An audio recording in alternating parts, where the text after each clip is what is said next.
Make sure that it's suitable for them as well as yourself. Think about the way you answer the phone. Consistency between teams here, actually. The response times. How can you add the wow factor? What would give your customer delight? So it's how you add that difference. And I appreciate it comes at a cost, but look at your own industries. How can you actually do that? And train your workforce, because they're driving around in uniforms and in vans, which reinforce the brand. It's a silent salesperson. Okay.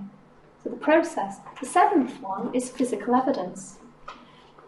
How can you experience a product or service before you actually try it out, before it's delivered to you? Yeah, might be hearsay, but how can you actually experience it? And that's really, if you think about it, if it's a first-time customer, that's what we're asking them to do, isn't it? So you're asking them to build a relationship with you. They've never tried it before. So how can you minimise that uncertainty on their part? How can you reduce it? By helping them to see or experience what they're actually going to get if they do business with you. Certainly in the areas that most of you appear to be in, case studies, testimonials, that can provide evidence that an organisation is keeping its promises. Yeah? Again, it's like the referral. Don't be frightened to ask. If you've done a good job, ask them. Chances are they'll say yes.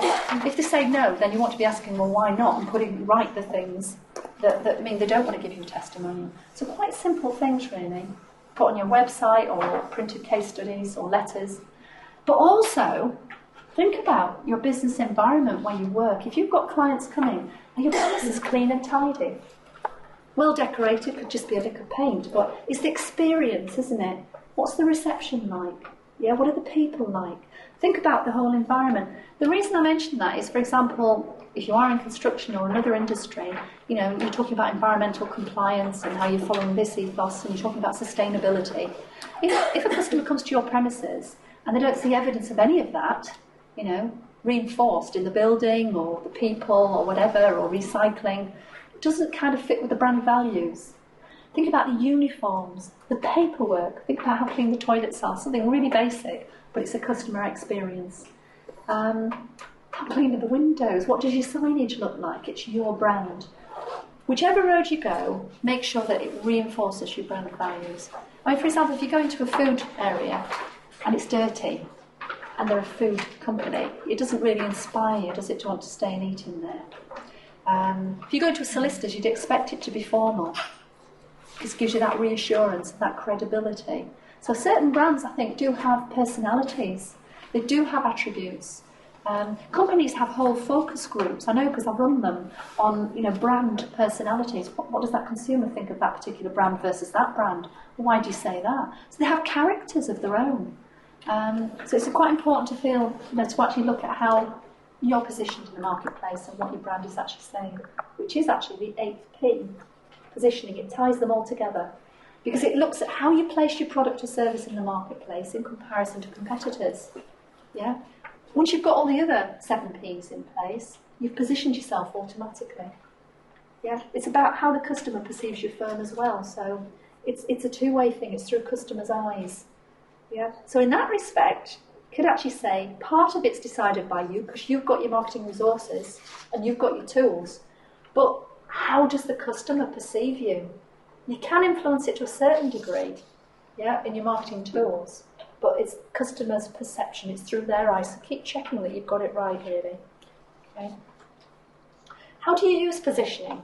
What kind of things can you actually do? How do you want your customers to see you? What have you got up here? Where do you see the future of your company actually going? Yeah. Take stock of where you want to be in the next 3-5 years. Is there a gap in the marketplace? As you're gathering research, is there a gap?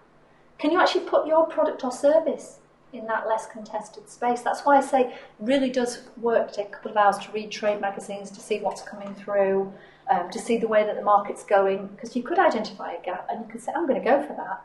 And then all your other Ps can be set around that particular position that you've decided to actually go for. So it's definitely actually worth looking at that and considering it. I started out at the beginning saying I wanted you to leave with a clear idea of whatever marketing resources you've actually got and how you can use them more effectively. And I've tried to show it doesn't have to just be a budget. It's tactical, tangible things with people and places that you can actually work upon. That's all in marketing. And planning comes into it. All of these elements build up to being able to market the right product to the right person at the right price, in the right place, at the right time. And the way you know if it's right is because you've done the research and you've looked at your segments and looked at what makes you different. Okay? You can't look at any of those elements in isolation. Yeah? I also said at the beginning, people jump in at the P for promotion and they don't look at anything else. But how can you possibly communicate with your customers and know what message you want to say if you haven't really understood what that face is about, what the product's about, where you want to position yourself? How can you identify what the core message is? Okay. So, if you want to leave today, go away and look at your own 8 Ps. Sit down, either on your own with somebody else in your team, and look at your 8 Ps. Maybe give yourself a score out of 10, how you think you're doing. And then go and ask your customers.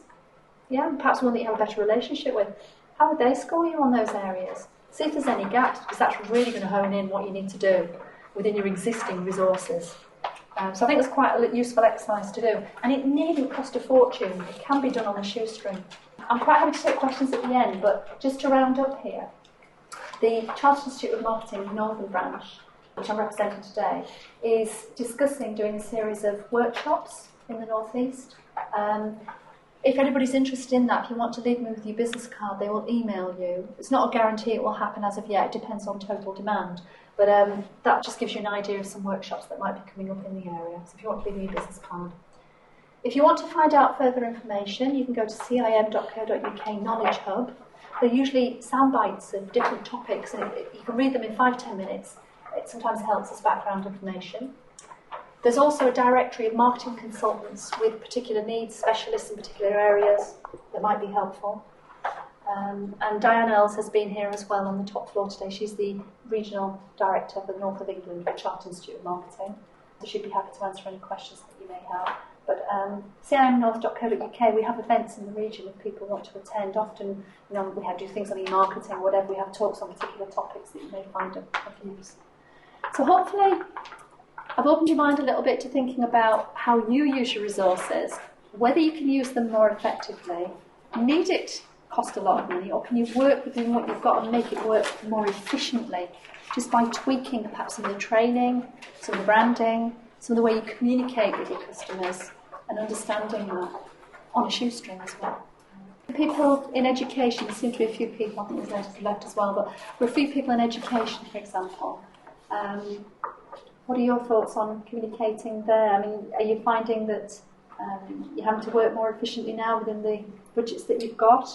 Very much so, and look at the target markets that you're going for, because they've never been so specific. There's a lot of competition out there, isn't there, for students? There is, and the way education's being pushed, it's to deal very much more with employers, which means going further afield from the patch that you would normally just stay around. So again, by segmenting, you're understanding the end customer base, but you've also got these middle people that you've got to go through as well.